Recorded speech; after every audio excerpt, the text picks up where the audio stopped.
Hi, welcome to the Desert Sage Gifted Curriculum Night. My name is Erin Coleman, and I am your child's teacher. I want to start by talking a little bit about the curriculum.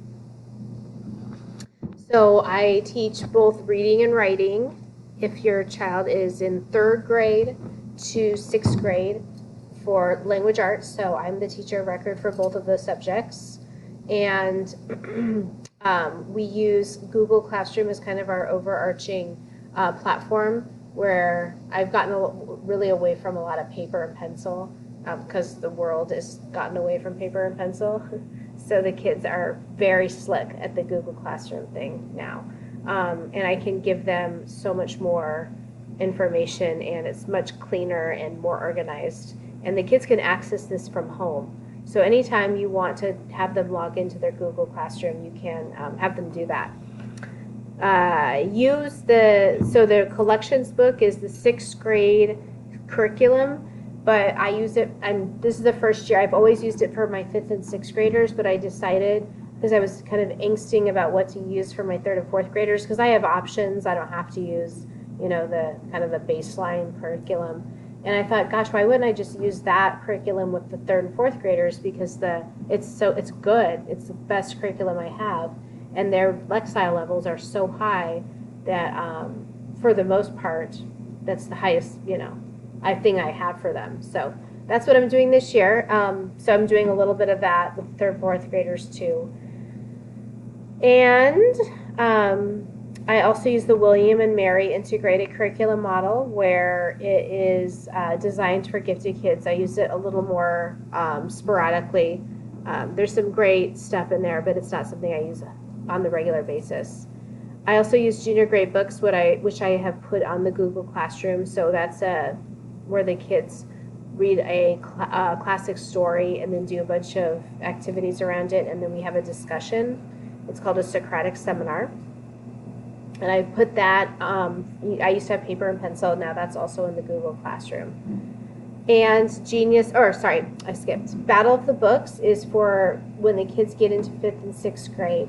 They form teams, and then the teams read 4 books every quarter. And then every quarter, they actually compete in the library against all the teams at the school, and the people from the district come and put it on, and the winner of the quiz goes to the district competition.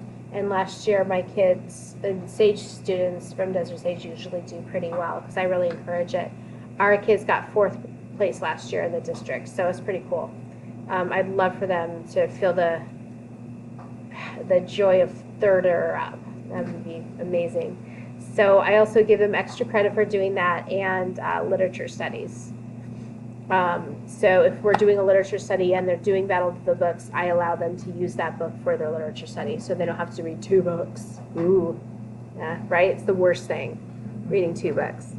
And then Genius Hour is something that I introduced more as it's a break time or standardized testing time, or you finished all your work, you get to spend this class period working on Genius Hour.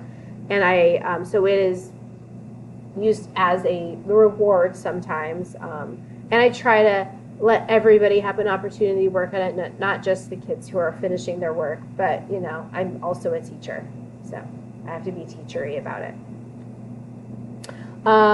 Journal writing is something I love for the kids to do. So that if you want them to do something great at home, reading regularly, journal writing, and Dreambox. Those would be the 3 things I would encourage you to have the kids do. So I'm not going to show you this video. This is a video of me teaching something and recording it just like I'm doing right now. And then I have it so the kids can watch it if they were absent or they've forgotten everything I've said, which happens all the time. Everything I've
Okay, so it's pretty fun.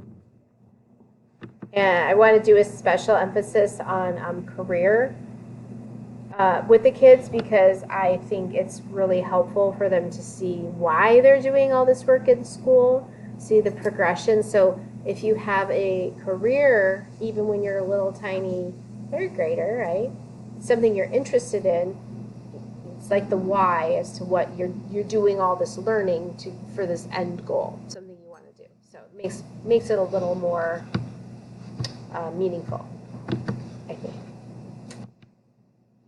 All right, so math, the kids starting in third grade, so kids usually skip third grade math if they get identified as gifted. They skip third grade math and go up to fourth, so they go second to fourth, and then they track that way the rest of the time if they're identified in math. So then the sixth graders come to me for seventh grade math.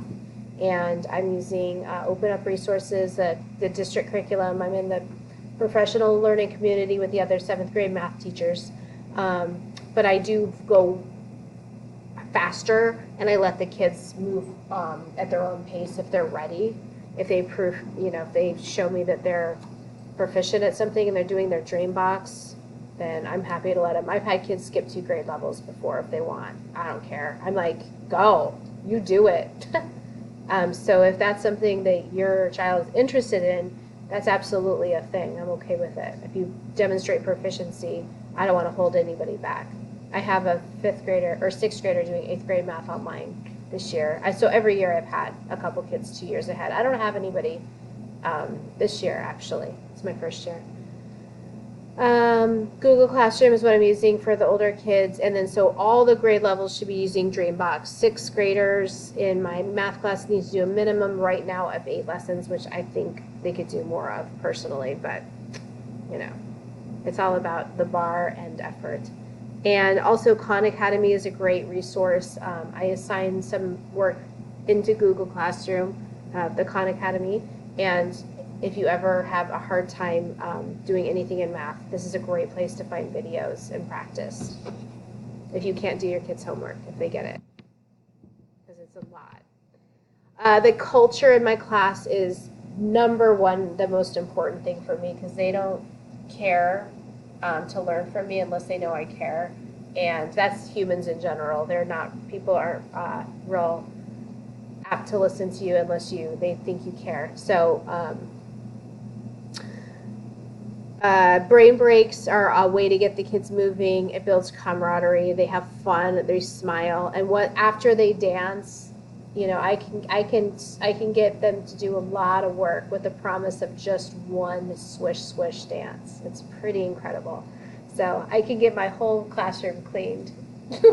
I mean, look how nice it looks. You should have seen these kids. I'm like, we'll do another dance. Okay. So keep that in mind.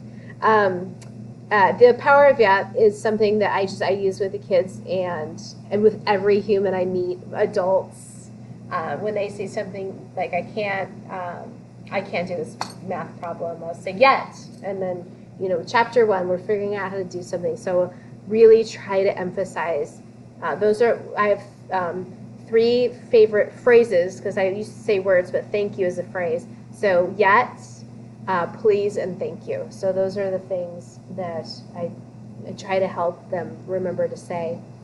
And then the habit builders, I don't really have to use those very often, but I'm willing to try if I need to.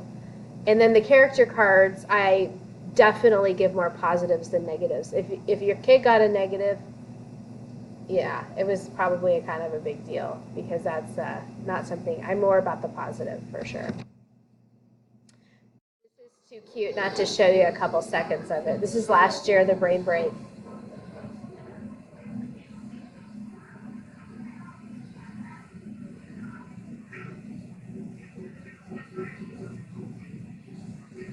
So this is why I come to work, honestly. If it wasn't for that, I don't think I could come.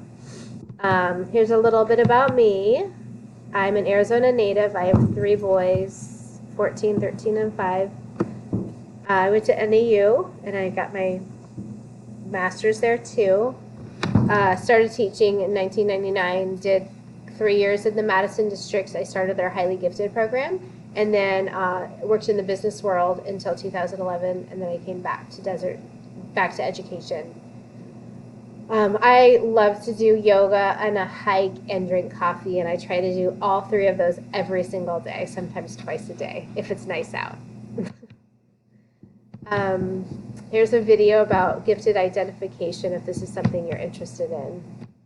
And then this is a cute video that my students made maybe a couple years ago.